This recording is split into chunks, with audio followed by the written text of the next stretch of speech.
ಎಲ್ರಿಗೂ ನಮಸ್ಕಾರ. Not just ಸ್ಪೈಸಸ್ಗೆ ಎಲ್ರಿಗೂ ಸ್ವಾಗತ. ಇವತ್ತಿನ ಸಂಚಿಕೆಯಲ್ಲಿ ವಾಂಗಣ ಸುಕ್ಕೆ. ವಾಂಗಣ ಅಂತ ಹೇಳಿದರೆ GSBಯಲ್ಲಿ ಬದನೆಕಾಯಿ. ಈ ಬದನೆಕಾಯಿಯ ಸುಕ್ಕ ಮಾಡಿ ನಿಮಗೆ ತೋರಿಸ್ತಾ ಇದ್ದೇನೆ. ನನಗೆ ಪರ್ಪಲ್ ಕಲರ ಬದನೆಕಾಯಿ ಸಿಕ್ಕಿತ್ತು. ಗ್ರೀನ್ ಕಲರ್ ಬದನೆಕಾಯಿಯಿಂದ ಕೂಡ ಇದನ್ನು ಮಾಡಬಹುದು. ಬದನೆಕಾಯಿಯನ್ನು ಹೆಚ್ಚಿ ಉಪ್ಪು ನೀರಲ್ಲಿ ಅರ್ಧ ಗಂಟೆಯಾದರೂ ನೆನೆಸಿ. 1 ಟೇಬಲ್ ಸ್ಪೂನಷ್ಟು ತುಪ್ಪವನ್ನು ಬಿಸಿ ಮಾಡಿ ಅದಕ್ಕೆ ಮೆಂತೆ ಹಾಗೂ 3 ಟೇಬಲ್ ಸ್ಪೂನಷ್ಟು ಕೊತ್ತಂಬರಿ,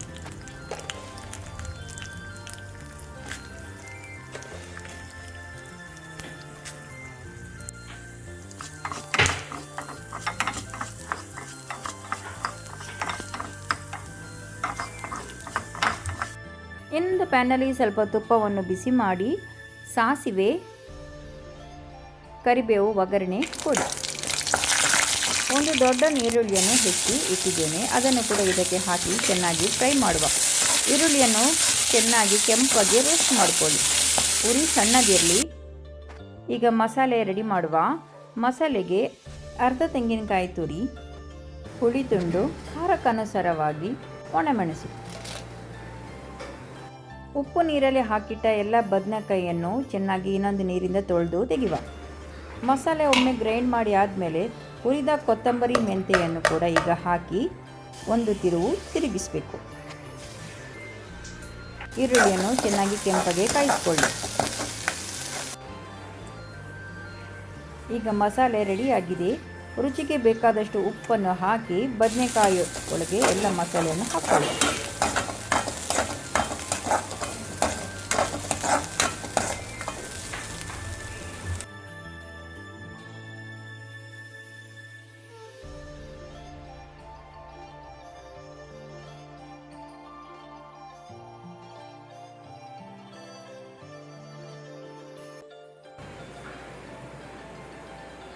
ಈಗ ಎಲ್ಲ ಬದನೆಕಾಯಿಯನ್ನು ಒಗ್ಗರಣೆಯ ಮೇಲೆ ಹಾಕಿ ಚೆನ್ನಾಗಿ ರೋಸ್ಟ್ ಮಾಡುವ. ನೀರು ಹಾಕಲಿಕ್ಕಿಲ್ಲ.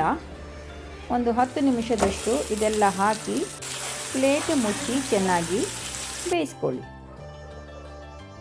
ಸ್ವಲ್ಪ 10 ನಿಮಿಷದ ನಂತರ ಚೆನ್ನಾಗಿ ಕವಚಿ ಹಾಕಿ ಎರಡನೇ ಬದಿ ಕೂಡ ಚೆನ್ನಾಗಿ ಬೇಯಿಸ್ಕೊಳ್ಳಿ.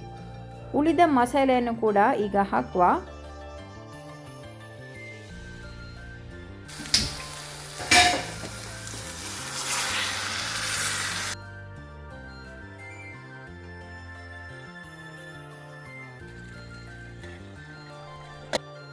ಗ್ರೇವಿ ಥರ ಬೇಕಾದರೆ ಇನ್ನೂ ಕೂಡ ಸ್ವಲ್ಪ ನೀರನ್ನು ಹಾಕ್ಕೊಳ್ಬಹುದು. ಪ್ಲೇಟ್ ಮುಚ್ಚಿ ಚೆನ್ನಾಗಿ 10-15 ನಿಮಿಷದಷ್ಟು ಬೇಯಿಸಿದ ನಂತರ ನಮ್ಮ ಕರಿ ರೆಡಿಯಾಗಿದೆ.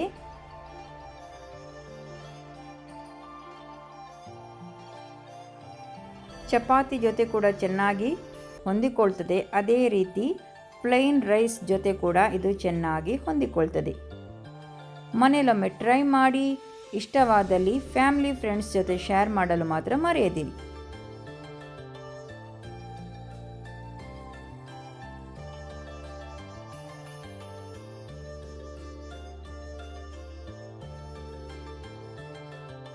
ವಿಡಿಯೋ ನೋಡಿ ಸಹಕರಿಸಿದ್ದಕ್ಕೆ ಎಲ್ಲರಿಗೂ ವಂದನೆಗಳು.